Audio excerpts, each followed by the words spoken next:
एक गर्ल थी, ठीक है, तो वो कहीं पे ट्रैवल कर रही थी, right. So she was from Mumbai and she was travelling at some place. वहाँ पे जो है जिस जगह पे वो ट्रैवल कर रही थी वहाँ पे उसको एक टूर ऑपरेटर मिला, राइट। जो टूर ऑपरेटर था उसका जो है वो उसके साथ उसका लव अफेयर हो गया वहाँ पे। टूर ऑपरेटर जो था हैंडसम लुकिंग था, ओके, ठीक है। सो उसके साथ उसका अफेयर हो गया। अब अफेयर होने के बाद धीरे धीरे उसने इस गर्ल को एंटाइस करना शुरू किया। जब उसने एंटाइस करना शुरू किया तो गर्ल उसके साथ इन्वॉल्व हो गई पूरी तरीके से, उनके फिजिकल रिलेशनशिप्स भी डेवलप हो गए, ठीक है। ये पर्सन जो है उसके पास आके रहने भी लगा। लेकिन क्या हुआ कि ये जो है ना ये पर्सन उसके अगेंस्ट एविडेंसेस इकट्ठे करता था, जो भी उसके साथ सोता था कुछ भी करता था उसकी वीडियोस और पिक्चर्स कलेक्ट करके रखता था, व्हाट्सएप की चैट्स कलेक्ट करके रखता था उन दोनों की आपस में। और इसे ना अंडर सम प्रिटेक्स्ट और अदर कि मुझे बिजनेस खोलना है, मुझे इतना पैसा चाहिए, मुझे ये काम करना है, मुझे इतना पैसा चाहिए, इससे पैसे लेता रहता था। ये जो लड़की थी इसकी जो सैलरी थी 1.5 लाख रुपीज़ पर मंथ की इसकी सैलरी थी, 3-4 साल से काम कर रही थी। 50 लाख रुपए ले लिए इसने इस लड़की से अंडर सम प्रिटेक्स्ट और अदर। उसकी 2 गोल्ड की चेन थी, गोल्ड की चेन बिकवा दी, ठीक है। एक गले का पेंडेंट था, पेंडेंट बिकवा दिया उसका, ठीक है। उससे फिर भी जो है ना उससे गिफ्ट्स में वो खुद तो वो फ़ोन यूज़ कर रही है नॉर्मल सा मोटरोला का, उसने iPhone 17 Pro उसको दिलवा रखा है। खुद वो एक लेनोवो का लैपटॉप यूज़ कर रही है, उसको मैकबुक दिला रखी है, ठीक है। सो बेसिकली क्या है कि वो उससे ना किसी तरीके से अंडर सम प्रिटेक्स्ट अदर पैसे एक्सट्रैक्ट करता रहता था। अच्छा, पहले तो पैसे एक्सट्रैक्ट करने शुरू किए उसने प्यार से, इमोशनल करके, बिजनेस में इन्वेस्टमेंट करनी है, ये करना है, वो करना है।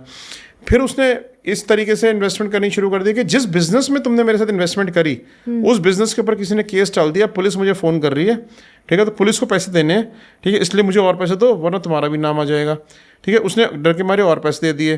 फिर एक पुलिस वाले से कॉल भी करा दिया इसको, अच्छा, ठीक है, हाँ, कि मैं पुलिस से यहाँ थाने से बोल रहा हूँ और तुमने ये फ्रॉड किया इसके साथ मिलके, तुम्हारे को इतने पैसे देने पड़ेंगे।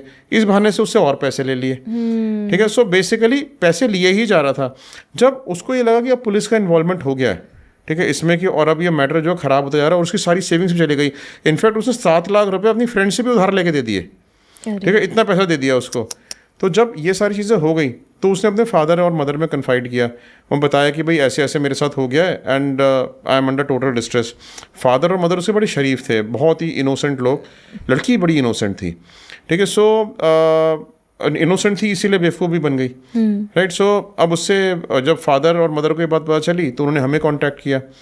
जब हमें उन्होंने कॉन्टैक्ट किया तो obviously we took over this case. जब हमने इस लड़के के बारे में इन्वेस्टिगेशन करनी शुरू करी तो हमने इसका बैकग्राउंड चेक किया तो हमें पता चला ये ऑर्फन है, ठीक है, इसके पेरेंट्स है ही नहीं। और जिस ओरिजिनल सिटी से ये बिलोंग करता है, ठीक है, दैट इज से उत्तराखंड से बिलोंग करता है, तो उत्तराखंड से जहाँ से ये भागा हुआ है उस जगह से ना भागा हुआ है, क्योंकि वहाँ पे इसके अगेंस्ट कई सारे केसेस चल रहे हैं और बैंक वाले इसे फ्रीक्वेंटली पैसा रिकवर करने आते हैं। कम से कम 25 बैंकों को इसने डिफॉल्ट किया हुआ है। अच्छा, हाँ। और ये और भी बहुत सारे लोगों के पैसे लेके वहाँ से भागा हुआ है। फिर हम इसको ट्रेस करने लग गए तो हमें पता चला कि ये देहरादून में कहीं पे रह रहा है, ठीक है। लेकिन ये जो ना अपनी लोकेशंस फ्रीक्वेंटली चेंज करता रहता था, तो हम इसको ना एक जगह पे जाके ट्रेस नहीं कर पा रहे थे बिकॉज ये बड़ा फ्रीक्वेंटली अपनी लोकेशंस चेंज करता था। अब हमारे लिए टास्क था कि अच्छा इसके पास इसकी पिक्चर्स और वीडियोज़ भी थे लड़की के, ठीक है। सो अब हमारा टास्क था सारी पिक्चर्स और वीडियोज़ रिकवर करना along with the money recovery, ठीक है। सो अब हमने क्या किया कि हमने कहा इस लड़की को कि लेट्स पुट अ बेट, ठीक है। हमने इसको बोला कि तुम जो है ना इसको बुलाओ अपने पास ही। तो उसने जो है उसको बोला कि ठीक है तुम मेरे से मिलने आ जाओ मुंबई में, मैं जो है यहाँ पर आपको मिलूंगी इस जगह पे, please you come over and meet me. तो कहता है कि नहीं मैं नहीं आऊँगा, तुम्हारे को जो पैसे देना ना मेरे अकाउंट में जमा करा दो, ठीक है। तो कहती है कि नहीं मैं अकाउंट में जमा नहीं करती, मेरा कैश नहीं है, कैश सारा ख़त्म हो गया है, मेरे पेरेंट्स और मेरे ऊपर बड़ी वजिल रख रहे हैं तो कैश नहीं जमा करा सकती। तो कहता है कि नहीं मुझे कैश ही चाहिए, कैश जमा कराना तो करा दो, मैं आ नहीं सकता मिलने, ठीक है। तो वो बात एंड हो गई। फिर she called me and told me कि वो आ नहीं रहा है ऐसे मिलने। मैंने कहा उसको बोलो गोल्ड के सिक्के हैं तुम्हारे पास, गोल्ड के सिक्के तो जमा नहीं कर सकते ना अकाउंट में। तो उसने बोला मेरे पास गोल्ड के सिक्के हैं, आप मिलने आ जाओ मेरे से, मैं गोल्ड के सिक्के दे दूंगी आपको। जब बातों बातों में उसने बोला कि उसको शक ना हो इस तरीके से, तो उसने बोला कि मैं किसी टैक्सी वाले को भेजता तुम उसको दे देना गोल्ड के सिक्के। तो कहते हैं कि नहीं मैं टैक्सी वाले को नहीं दूंगी गोल्ड के सिक्के, ऐसे मुझे ट्रस्ट नहीं है किसी के ऊपर, और ये मेरा पुलिस में से नाम निकलवाओ, ठीक है, जैसे भी करके ये मेरे पास आखिरी सिक्के हैं, मैं यही दे सकती हूँ। फिर फाइनली पहले तो उसने बड़ा कन्विंस किया, ठीक है। तो मैंने कहा कि अब अगर ये बोलता है ना कि ये आएगा नहीं तो मना कर दो कि मुझे गोल्ड के सिक्के देने ही नहीं है, बी बोल्ड, ठीक है, but don't give these gold coins. उससे बोल तो मैं दूंगी नहीं, पर्सनली मिलोगे तो ही दूंगी। हाँ, लालची तो था ही, ठीक है, ग्रीडी तो था ही। फिर फाइनली उसमें फंसी गया, कहता है कि ठीक है मैं लेने आ रहा हूँ।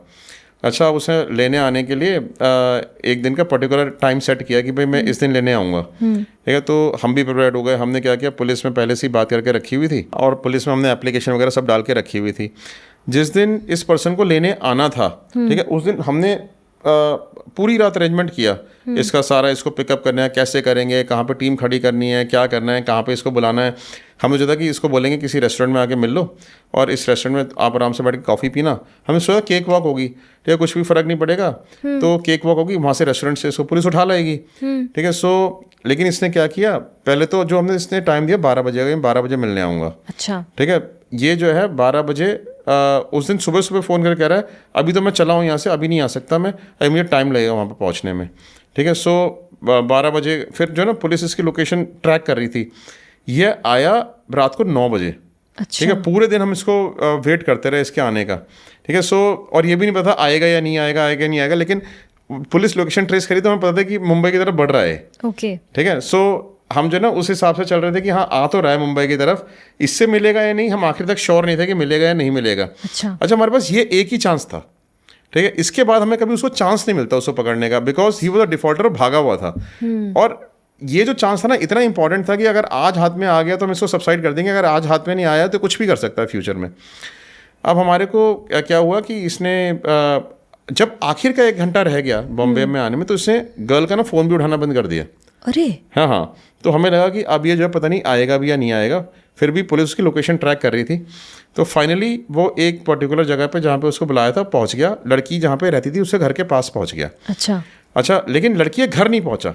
लड़की को फ़ोन करता है आने के बाद, कहता है कि तुम अपने घर से बाहर निकलो, ठीक है, मैं तुम्हें बताता हूँ। अच्छा, हम क्या थे, मैं जो है अपनी कार के अंदर 3 पुलिस वाले थे, तीनों वर्दी में थे, ठीक है, वो मेरे साथ कार में थे और हमारा ड्राइवर था साथ में, ठीक है। सो 4 लोग थे हम, ड्राइवर कम PSO था वो, तो वो हमारे साथ कार में था। और एक दूसरी कार हमारी इन्वेस्टिगेटर्स की खड़ी थी वहाँ पे, ठीक है, जिसमें हमारे 2 इन्वेस्टिगेटर्स थे, ठीक है। सो अब हमारे लिए क्या था कि जब हमें तो लग रहा था घर से आएगा, हमें उससे घर से पिक करना है, या वो रेस्टोरेंट में आएगा तो घर हम रेस्टोरेंट से पिक कर लेंगे। ना वो घर पे आया ना वो रेस्टोरेंट में आया, तो फिर वो लड़की को फ़ोन करके कहता है कि तुम अपने घर से निकलो, मैं तुम्हें बताऊँगा तुम्हें कहाँ आना है, ठीक है। हाँ, तो लड़की के साथ वो कंटिन्यूस फ़ोन पे टच में था। क्योंकि वो लड़की के साथ कंटिन्यूस फ़ोन पे टच में था तो लड़की हमें भी नहीं बता पा रही थी कि वो कहाँ पे आ रहा है, कहाँ पे बुला रहा है उसको। पर वो ऐसा क्यों कर रहा था? उसे शक हो रहा था क्या? उसको शक हो रहा था, वो सामने नहीं आना चाहता था, ठीक है। उसको लग रहा था कि कहीं कोई ट्रैप ना हो या कुछ ना हो, या ये लोग ना नेचुरली बड़े अलर्ट होते हैं, क्योंकि इतने लोगों को डिफॉल्ट किया होता है इन्होंने, नेचुरली बड़े अलर्ट होते हैं। तो फिर हमने क्या किया कि एक पर्सन जो हमारे इन्वेस्टिगेटर जो उसमें थे, कार में थे, उसमें से एक वो लड़की को फॉलो करते हुए गया, क्योंकि लड़की हमसे कम्युनिकेट नहीं कर पा रही थी क्योंकि वो डायरेक्टली उससे लगातार बातें कर रही थी, ओके, राइट। सो वो उसको फॉलो करते हुए जा रहा था, उसके पीछे पीछे दूर से। इधर से एक गाड़ी जा रही थी जो हमारी दूसरी कार थी, उसके पीछे भी जा रही थी, इधर से पुलिस के साथ हमारी गाड़ी जा रही थी। हमें ये भी डर लग रहा था कि जो पुलिस थी ना वो वर्दी में थी, हाँ, ठीक है। तो हमें लगा कि ये जो वर्दी में पुलिस है इसको देख के कहीं भाग ना जाए, हाँ। और हम वहाँ पे चक्कर काट रहे थे सारे में देखने के लिए। हमें लग रहा था कि कोई उत्तराखंड की गाड़ी तो नहीं खड़ी हुई है यहाँ पे, कोई और तो नहीं खड़ी हुई है, कोई और की बाहर की स्टेट की कोई गाड़ी तो नहीं है यहाँ पे। तो हम वो सारी गाड़ियाँ चेक कर रहे थे। लड़की ने भी हमें बताई थी कि ये वाली पर्टिकुलर गाड़ी यूज़ करता है, तो हम उस गाड़ी को भी सर्च कर रहे थे, लेकिन हमें कहीं मिल नहीं रहा था वो। तो हमारा ना इन्वेस्टिगेटर उसको फॉलो कर रहा था और हम दूर से फिर खड़े होकर जो पुलिस की में जो मेरे साथ जो पुलिस थी, हम उसको दूर से देख रहे थे कि हमारा इन्वेस्टिगेटर किस किस जगह पे जा रहा है। गर्ल को हम नहीं देख पा रहे थे बिकॉज हमारा इन्वेस्टिगेटर उसको देख पा रहा था और हमने इन्वेस्टिगेटर को देख रहे थे। और जो हमारी पीछे गाड़ी थी दूसरी, राइट, वो हमारे इन्वेस्टिगेटर को फॉलो कर रही थी। तो क्या हुआ कि जब लड़की जो ना इन्वेस्टिगेटर पहुंचा वहाँ पे, एकदम से यहाँ पर आने के बाद ना हमें कुछ दिखाई देना बंद हो गया, लेकिन हमने देखा इन्वेस्टिगेटर भागते हुए अंदर जा रहा है गली के, अच्छा, ठीक है, हाँ। और पीछे से जो दूसरी जो इधर से कार जो आ रही थी, ठीक है, ये कार एकदम से स्पीड लेके हमारे इन्वेस्टिगेटर के पीछे गई। हम इधर की साइड खड़े थे, फिर हमें लगा कि लगता कुछ हो गया, फिर हम इधर से भागे एकदम से गाड़ी लेके। तो हमने देखा कि जब लड़की ना उससे मिल गई थी वहाँ पे, और वो लड़की को लेके एकदम भागने लगा था वहाँ से, लड़की को लेके, हाँ, लड़की को गाड़ी में बिठाया और भागने लगा था, ठीक है। सो अब हमें लगा कि इसको ट्रेस करने में दिक्कत हो जाएगी, तो हमारे इन्वेस्टिगेटर ने उसके आगे गाड़ी ले जाके लगा दी और इधर से हमने पीछे लगा दी उसकी गाड़ी को पूरा ब्लॉक कर दिया। सर ये तो बॉलीवुड फिल्म बन बिल्कुल गई। बॉलीवुड वाला सीन हुआ था वहाँ पे। दोनों साइड से गाड़ी को ब्लॉक कर दिया और फिर उसको पुलिस ने बाहर निकाला और पुलिस ने वहीं पर ही बाहर निकाल के, ठीक है, उसको ज़बरदस्त तरीके से थ्रैश किया। ठीक है, रोता रहा मैंने क्या किया, कहता थाने चल वहीं पे बताएंगे क्या किया है। अच्छा। ठीक है, तो उसको थाने ले आए। थाने में लाके उसको जो है अच्छी तरह उसको पुलिस ने अपने तरीके से ट्रीटमेंट दिया। ट्रीटमेंट देने के बाद, ठीक है, उसके सारे मोबाइल फ़ोन्स उसके, अच्छा एक जो मेरा फिर ड्राइवर था उसमें मैं ही उसको गाड़ी में लेके आया। जो ड्राइवर था, जो पीएसओ था मेरा, वो पीएसओ उसी कार लेके थाने पहुंच गया। अच्छा। राइट, तो जिस कार में वो आया था। तो और रास्ते में, पूरे रास्ते पुलिस अच्छी तरह उसको जो है ना ट्रीटमेंट देते हुए लेकर गई थाने तक, और थाने में लाके अच्छी तरह से उसको ट्रीटमेंट दिया वहाँ पे। ट्रीटमेंट दिया। हाँ, ठीक है। तो जब ट्रीटमेंट उसको दिया अच्छी तरीके से, उसके हमने सारे लैपटॉप्स वगैरह निकाल लिए, सारा स्कैनिंग शुरू कर दी। तो फिर हमें पता चला उसके, जब वो गर्ल थी, उसके फादर वगैरह सब थाने में ही आ गए। जब उसके मोबाइल फ़ोन्स को स्कैन करने लगे तो पता चला, देखा उसमें कि वो तो कम से कम 5 और लड़कियों से ऐसे ही पैसे ले रहा है, और हर किसी को जिस तरीके से इसको आई लव यू लिखता है ना, देखिए आई लव यू बेबी, तुमने कुछ खाया नहीं खाया, तुमने कुछ पिया नहीं, उसी तरीके से सारी बातें करता है जिस तरीके इससे करता था सारी बातें 4 लड़कियों से, और सबसे पैसे उसी तरीके से ले रहा है जिस तरीके से इससे लेता था पैसे। उसमें बल्कि एक तो मैरिड लेडी थी, उस मैरिड लेडी से जो है ना, वो मैरिड लेडी इससे विनती कर रही थी व्हाट्सएप के ऊपर कि प्लीज़ मेरे हस्बैंड को पता चल जाएगा, तुमने मेरे से इतना पैसा ले रखा है, मेरे पैसे वापस कर दो, मैं विनती करती हूँ, भीख मांगती हूँ तुमसे, मेरा पैसा वापस कर दो। वो सारा व्हाट्सएप पे आ रखा था।